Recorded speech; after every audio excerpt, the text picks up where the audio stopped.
between Spain and Native America here in the Americas. So it's a quite wonderful collection, and of course it's only as good as the piece that you need to do your research. So if you need something, we can help you out. This is where readers will come in to ask for help, and we will deliver maps to them for their work, maps, atlases, any kind of cartographic form. You'll notice immediately it's a large room, large tables, and you can see some people doing research in front of you here. It's open to the world. We have people from all over the world who actually do research here. One of our interesting areas of research will be border disputes. Believe it or not, nations of the world will come here to use our resources. We're neutral territory. So when I first started here in 1969, 1970, Argentina and Chile were involved in a border dispute.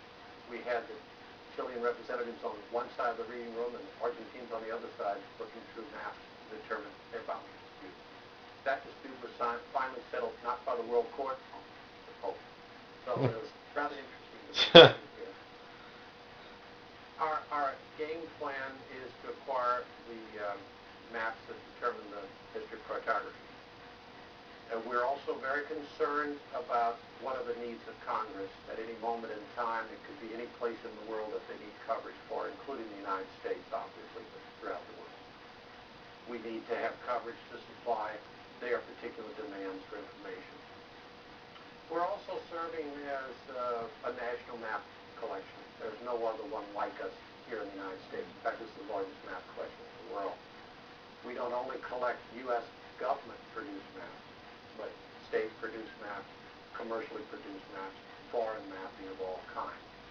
So our criteria is, what does Congress need to adequately do its work?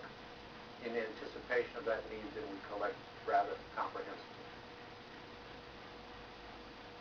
We're going to move from the quote-unquote general collections of the Geography and Maps Division into a vault where we keep our most prized collections.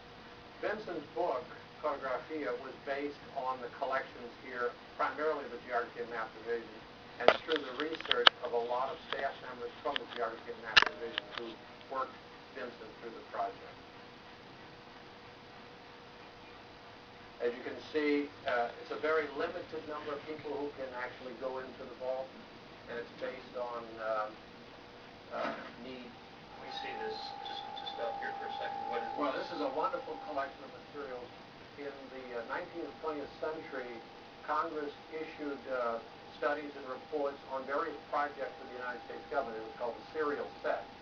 In the serial set are individual maps on, you name it, from the Civil War to building railroads to building canals. We are now putting together a pristine collection of every single map that was produced in that serial set. Normally, these have appeared in bound volumes that are lodged in various parts of the library and through usage have become destroyed. The paper has torn, not the highest quality paper. We want to keep a pristine set here so we have a documentation of that great amount of mapping that was produced by and through the Congress itself.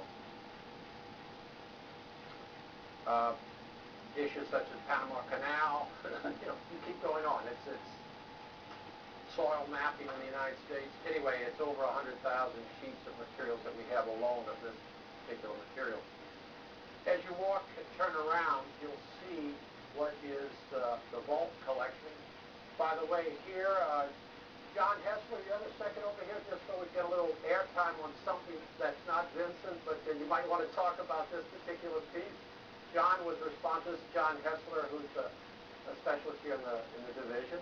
It's this piece that John is talking about. This is doesn't look like much, but it's an example of the Zond 3 globe. And Zond 3 was the mission that the Soviets launched in order to map the dark side of the moon. The Soviets beat us to actually mapping the full lunar surface.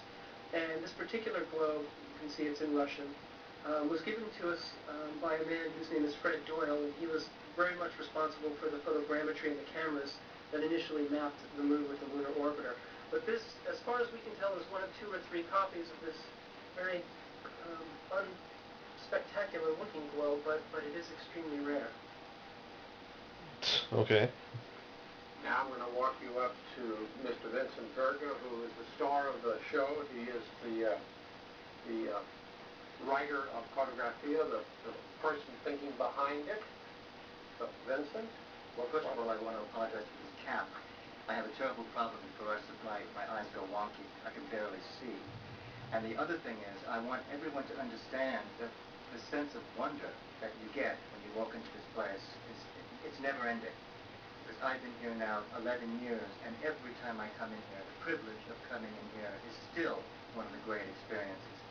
And also choosing... And we've only shown Vincent about 10,000 items out of our 5.5 million pieces. That's exactly right. And also one of the things is, how do you choose what we chose? It's very, very hard. And I would like just to walk through here and just look at some things, but I also want to make it very clear that these are the masters here, so that the questions that come up, I'm going to be rather general about it and explain why I fell in love with the particular maps and how I read them as cultural landscapes and as political tools, and all of the scientific background and the information was given to me by the staff here in GNM, because they are the national treasures. I'm a guest here.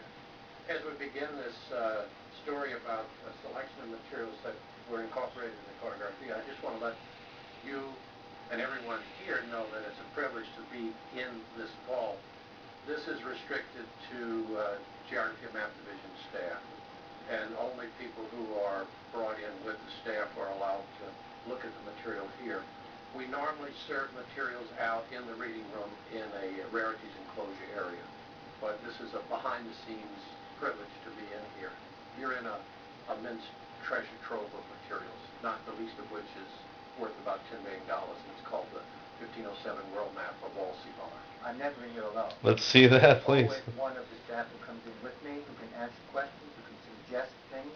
The book was made up of all the people working here who helped me look at the maps and decide. And Chris was the main player for the whole section, the Mediterranean world. Yes, I'm Chris Murphy. I'm the head of the Near East section of the African Middle Eastern Division, and I think 3 or 4 maps that are held by that division are included in Cartographia, including the one that we have displayed right here. This is a manuscript circa 1550. It's in Turkish. It's called Ajaib-ı Mahlukat, which means the wonders of creation. The particular map shown is an attempt to display the spherical nature of the Earth on a flat surface. The 3 dots in the black are in fact the islands of Indonesia and the Philippines in the east, and they are, in this case, in this map, the east is on the right because south is up. However, I will point to this large semicircle is India, and it's placed to the west, and of course the islands are to the east of India, and so you see that it's just wrapped around, and the black are what's called the Bahri al-Muhit, literally the sundering seas, the seas that separate the lands from one another. Well, for me, it's about the essence of the Islamic world, and Chris was really very clear with me about how the map expresses the cultural mind of the people who made it, which was primarily my interest in looking at these maps. But I also want to say that for someone like me, I looked at that map, and after he explained it, it is indeed, for me, the substance. It's about the substance of the Earth, as opposed to all of the details. And as the more research that I did into the realm of this map, the more it became clear to me why experts are needed. And I say that also because we were in the final, you remember we were in the final pages of the book when I went over and I said, would you read this to me again? I need a little more clarification for my prose. And we looked at the page and you said, well, for starters, it's upside